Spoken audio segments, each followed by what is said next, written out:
Good morning. Have a great day mga bay at maayong buntag. So may topic naman tayo about sa security. So pag ikay baguhan sa security at mag-apply ka para magkaroon ka ng license at lehitimong security guard ka na, maging professional ka na security, mag-apply ka na sa training center.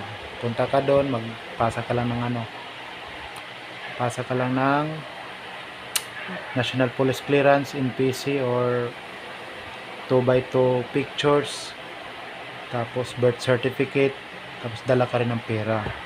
Tapos pagdating ng training, nasa training center ka na, magpipill up ka doon para sa record nila, mag-exam. Tapos pagkatapos nun, pwede ka na mag-attend ng training. Ganon din sa security officer. Pag security officer naman ang applyan mo, kailangan mo pa rin mag-training. So ang kunin mong papel o dokumento, National Police Clearance, diploma, college level ka, 2x2 pictures, birth certificate, tapos pera. Tapos fill up ka rin doon para makapagsimula ka sa training. So kahit security guard ka or security officer, kailangan mo pa rin mag-undergo ng training.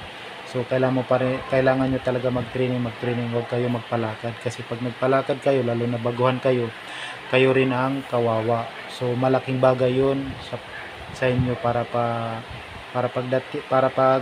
nag-apply kayo, makamit nyo yung gusto nyo, makukuha nyo, at easy lang sa inyo 'yun pag nakapag-training kayo. Tapos pagtapos ng training, pag security officer at saka security guard, 15 days lang yon, running to 17 days. Pag na kuha nyo na yon at may na kayo, dokumento, pwede na kayo mag-apply.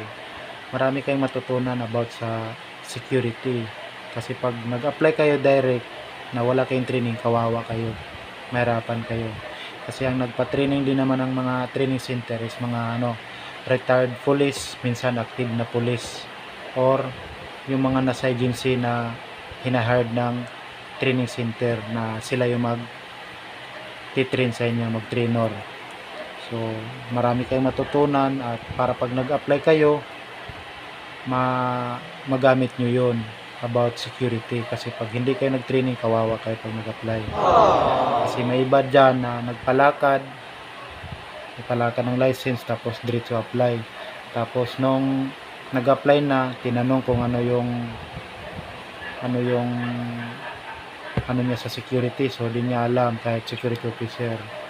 Kaya kahit magbasa lang kayo about sa security, pero kung di kayo nag-training, wala pa rin yun. Kailangan nyo pa rin mag-undergo ng training. Maliban na lang sa mga nagre-renew, pwede nyo na lang ipalakad kasi may natutunan na kayo about security. Pero pag mga first timer kayo, mag-undergo talaga kayo ng training, para malaking bagay yun sa inyo, para di kayo mahirapan mag-apply.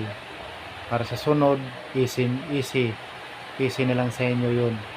Kaya good luck sa mga baguhan at nag-undergo ng training. Maganda yun at para din yun sa inyo.